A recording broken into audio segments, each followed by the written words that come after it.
video off. You know how you get told that like at any moment something can get taken away from you?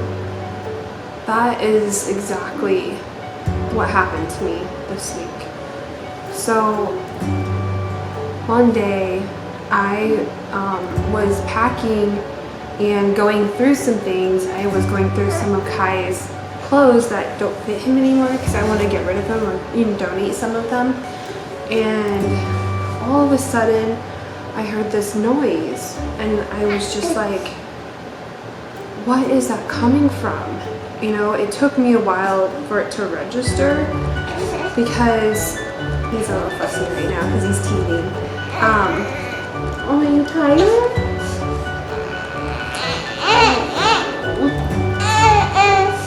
Sorry, I'll be right back. Sorry about that. He's really tired right now, so I have him next to me. I'm laying down. Anyways, it took me a while for me to register what it was because I didn't have my phone on me, and usually I get an alarm to my phone. So the alarm was coming from the actual camera that was in our room, and I realized that it was his camera telling me that he had stopped breathing. So the minute I realized what it was, I ran as quick as I could to my room where he was, because we have a halo bassinet next to our bed because I breastfeed. But normally I would breastfeed him in the middle of the night, but 2 weeks before this happened, I took him to his pediatrician and told her that I was worried that he might have reflux, and we realized that he does indeed have reflux. So we had just been, propping him up whenever he is eating. After he gets done eating, we won't lay him down or anything for 30 minutes after he eats, and we don't like bounce him around or anything like that.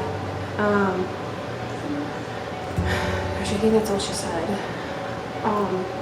So I already knew he had reflux, but I kind of felt like he was still spitting up a lot even though we were doing all those things. Well, when he went to go pick him up, Kai had vomit on the side of, or spit up on the side of his head, just like everywhere right here. I'll include a picture of that.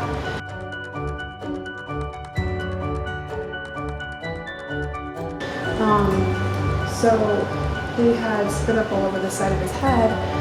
So I thought, oh my gosh, maybe he was choking on his spit up and it blocked his airway and maybe he stopped breathing because maybe he was choking on it. Sure enough, I took him to see his pediatrician the next day, and she told me that's what she thought had happened as well, and gave him rice cereal. So now he's just taking rice cereal I'm mixing it with his breast milk and feeding it to him in a bottle anytime that he is laid down for a nap or bedtime. But I want to talk about the scariest feeling ever in the world. I will not ever forget that feeling of not knowing what to do. So I was home alone because my husband was working, and I was just thinking I would have been home all by myself carrying my son's lifeless body. Like, how traumatizing. Not to mention that, we moved out to Arizona, and then it just seems like if anything could go wrong, it's gone wrong. Nothing has gone to plan, which is fine. That's life, That's just how life is, and you just gotta roll with the punches.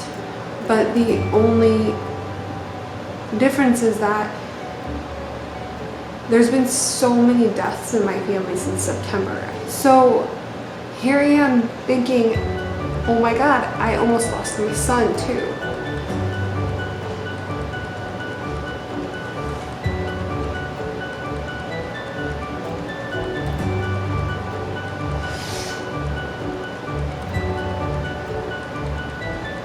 Like how would I be able to get through that? I mean, I'm still grieving from my mom passing away. Life is so unexpected, anything could happen. And let me tell you, I know this so much now after everything that I've experienced this year, that you could lose anyone at any time. I didn't think that this was going to happen to us. And the reason why I didn't think it would happen to us is because my husband's nephew passed away when he was, I think, 7 weeks old. And so he passed away from SIDS, and I just kept telling myself like how horrible the situation was, and just kept thinking, you know, this isn't going to happen, this won't happen to us because it's already happened in our family, so it's not going to happen again. What are the odds of anything like that ever happening again? Now granted, this is a different situation because it was not SIDS, you know, it was him choking from his spit up, but I mean, can you imagine just 2 infants in the family and this happening to both of them? Like, so I wasn't going to make a video, and the reason why I wasn't going to make a video or really say anything is because I feel like we live in a generation where everyone is telling you you're not doing something right, you're doing something wrong, you should have done this, you should have done that. And I didn't think that my heart could handle that with everything that I have going on. I just can't handle hearing all that when really I did everything that I could do.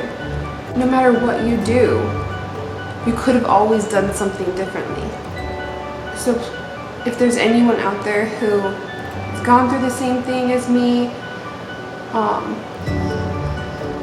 please reach out. Like, I'm here, I understand, and I don't think anyone should have to go through this alone.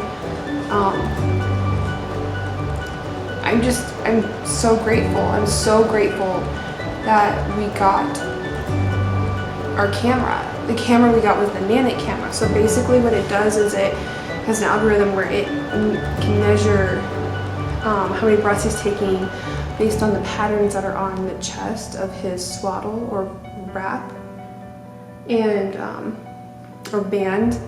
And so that's how the camera picked up on him not sleeping.